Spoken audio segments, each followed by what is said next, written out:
Hi, I'm Jason, and welcome back to my N-scale switching layout build. In the last video, I left you with the basic bench structure built. Legs been added. I've attached both of these module pieces together using some screws underneath, and it's level and ready to go. So the next step is to add some foam to the surface of this, and I like to use construction foam. It's available from, I think, everywhere from about 3/8 on up to several inches. I find a 1/2 inch stuff seems to work pretty well. Gives you enough material to work with. It helps with the sound dampening a little bit, especially since this is basically like a little drum, because it's it's essentially a skin, if you will, stretched across a frame. So, anyways, I'll put 1/2 inch foam down. I am going to leave a seam between the two pieces. So that way, when I do need to pull these apart, inevitably that's going to happen at some point, I won't have to come through and cut that foam after the fact. I know some people would say, do that after, when you absolutely have to, so it looks better. I'm not that worried about the looks of it. If I really want to, once the foam is down, I could put a little spackle or something in between just to hide the line between the two pieces, but not that worried about it. So anyways, in the other room, I've got some more floor room than they do in here. I've got the 1/2 inch foam laid out, and I'm going to show you how I'm going to cut it up. I've got a couple little methods that will cut it fairly straight and also square, because we want it to be as square as possible to this top. So let's head in the other room and do that part.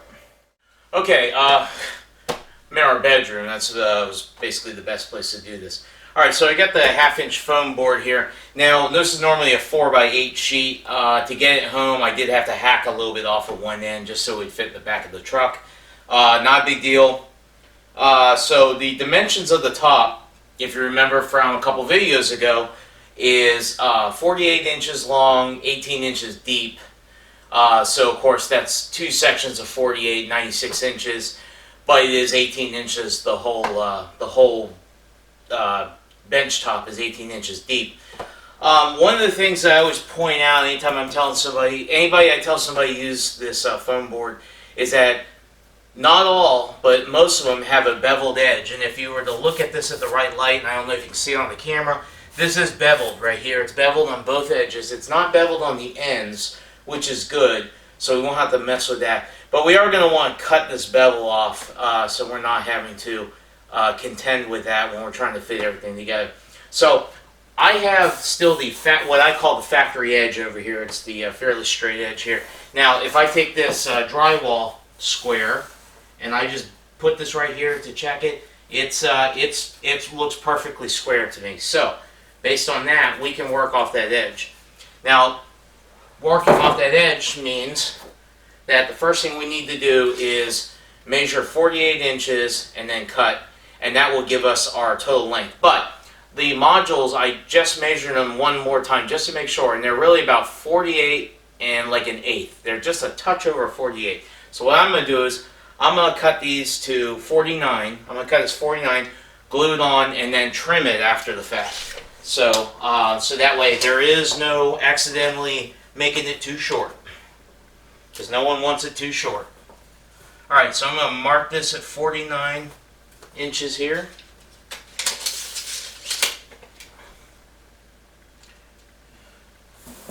We use this drywall square, which this thing is a lifesaver when you're doing long cuts like this. Now this cut, we definitely want it straight, but it doesn't have to be perfectly, that as far as that length is concerned.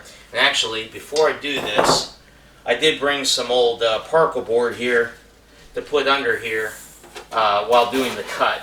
That way I don't really want to cut into the carpet. Not that it's going to really cut into the carpet per se, but would like to prevent any damage.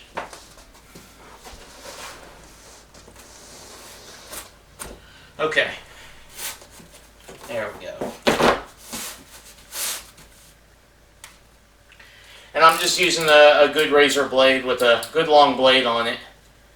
This is perfect for cutting this stuff. Now, what I find is usually you kind of have to score it once and then cut through it the second time, maybe even the third time. Okay, that establishes our cut. Now, cut a little deeper this time. And take your time with it. Don't rush. You'll be much happier with the cut results in the end. Okay, now, check this. Okay.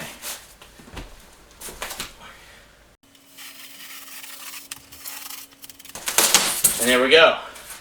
We can discard that piece. And now we've got a piece at 49 inches long, but it needs to be 18 inches deep. So the first thing to do is to chop off this bevel here. Because this is 49 inches and this is a 48-inch square, it is a little short, but that's okay. I can trim it by eye when I get to that end. So basically I'm going to make 3 cuts. I'm going to make one cut to cut this bevel off, an 18-inch piece, and then an 18-inch piece.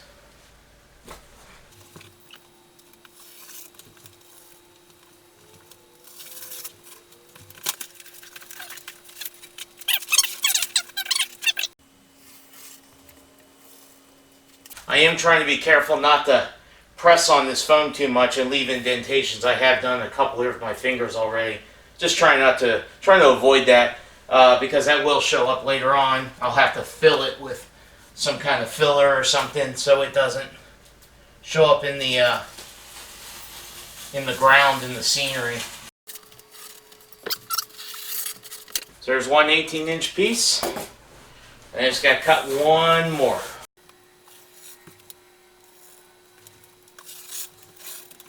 Now we have 2 nice cut 49 by 18-inch pieces to glue down. So let's go back to the layout and glue these down.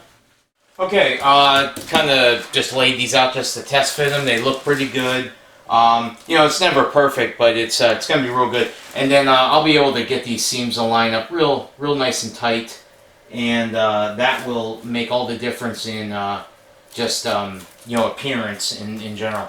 So the stuff I'm using to glue these down is Loctite. Makes this pretty good stuff. It's actually for foam board. They call it PL300, and it's formulated for the for putting down this foam board. So I've used it before and it's worked pretty well.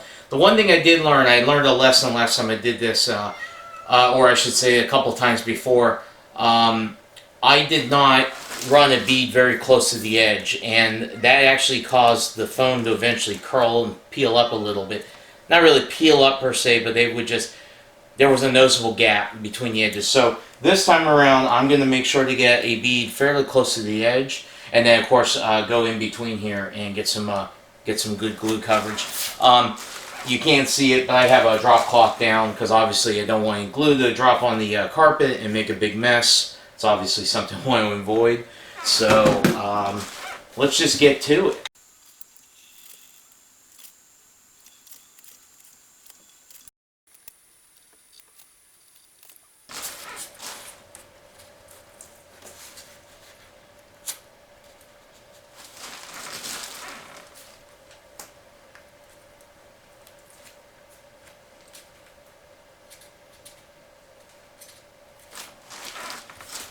Okay, I'm not going to weight this down just yet because I want to be able to adjust it if I need to first.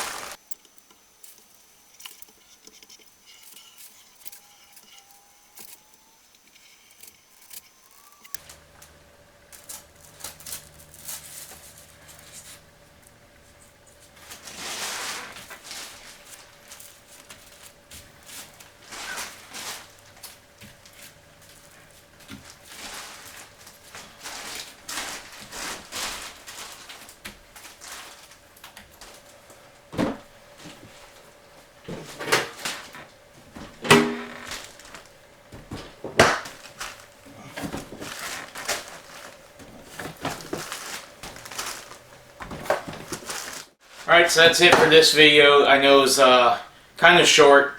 At least that was the plan, was to make it short. But that's pretty much for this video. When this is completely dry, I'll obviously take all these boxes off and From what I can tell, everything is pressed nice and tight to the surface, which is exactly how I want it to be. Little glue squeeze out here. Okay. Anyways, everything's nice and tight. So in the next video, the plan is to I'll trim the ends. I have some real thin plywood that I like to use as fascia board. So what I'll do is I'll come back through here and I'll trim this and make sure it's nice and flush to the front edge. And I will mount that fascia board to the front here. It kind of gives it a nice dressed up look. Also make it wide enough so it actually comes up to the top of the top surface of the foam. So it will hide the edge of the foam, the edge of the top, and it will hide anything in this plywood. So it'll just give it a more dressed, nice look. And that's really nice when you start, adding panels and that sort of thing to the front of the layout. It just looks nicer. So anyways, thanks for watching this video, and I'll see you in the next part.